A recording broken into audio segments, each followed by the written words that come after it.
theatre and such other useful equipments. A great advance in a working man's home.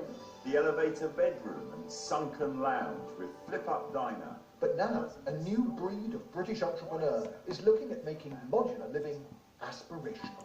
It's simple. It's simple. And I think it's the way we'll all live in the future.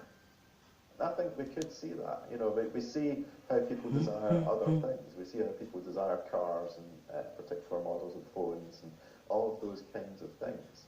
Could be the same with houses, really? I think so, yeah. Factory-built houses currently make up less than 1% of supply. But can ministers rehabilitate the prefab? There's talk of 100,000 by 2020, but it'll take political will to have affordable homes delivered to our doorstep. Mark Easton, BBC News, Manchester. That's it from us here on BBC One. It's time for news where you are. Bye-bye.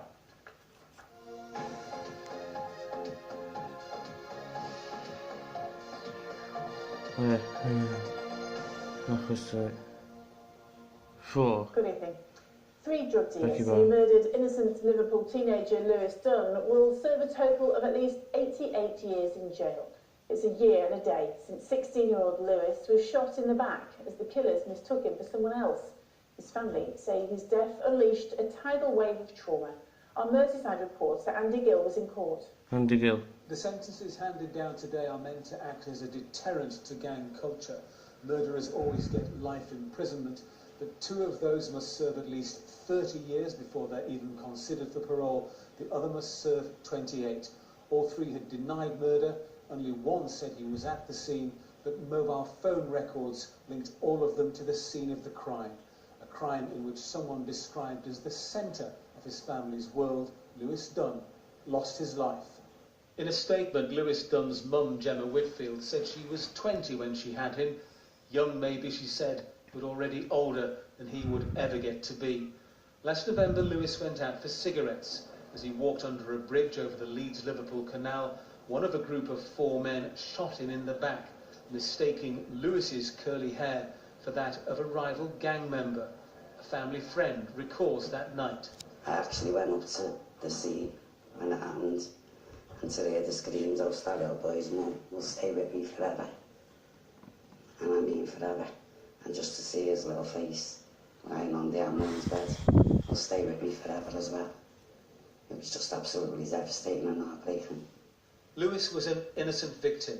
The men who shot him were drug dealers who'd been in fights and chases with a rival gang in the hours before his death. They drove cars onto city centre pavements and sped the wrong way down busy roads. But Jake Culshaw and brothers John and Paul Martin came off worse in those clashes.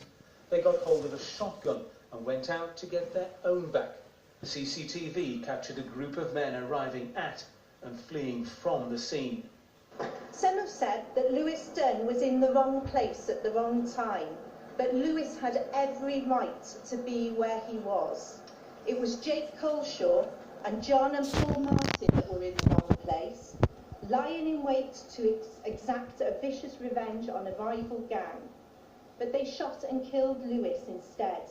Mr. Justice Turner said the 3 did everything in their power to cover their tracks by disposing of mobile phones and burning clothes. Then it was back to business as usual in their empty and parasitic lives. The judge said Lewis's tragic death highlights the dangers of gang culture to all members of the public and not just those who adopt the lifestyle.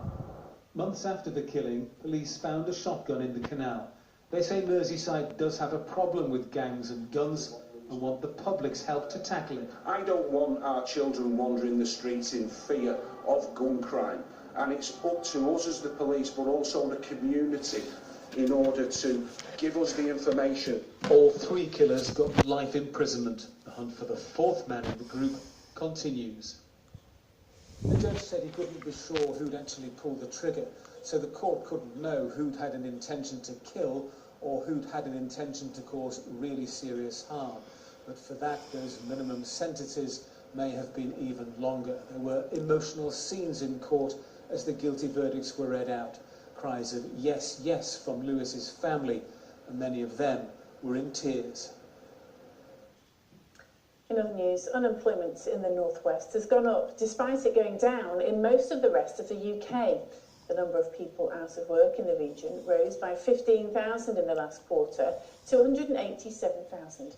That's a jobless rate of 5.3% compared to the national average of 4.8%. The police watchdog has admitted in court that its investigation into the death of a man tasered in Manchester was seriously flawed. The IPCC's original report on the death of Jordan Begley in Gorton cleared the police of any misconduct. It now says its investigator fails to highlight contradictory evidence from the officers involved. It's asking the High Court to quash its earlier report so it can carry out a new investigation. NHS officials who've published a plan for the future of hospitals in Cheshire and Merseyside have been accused of using confusing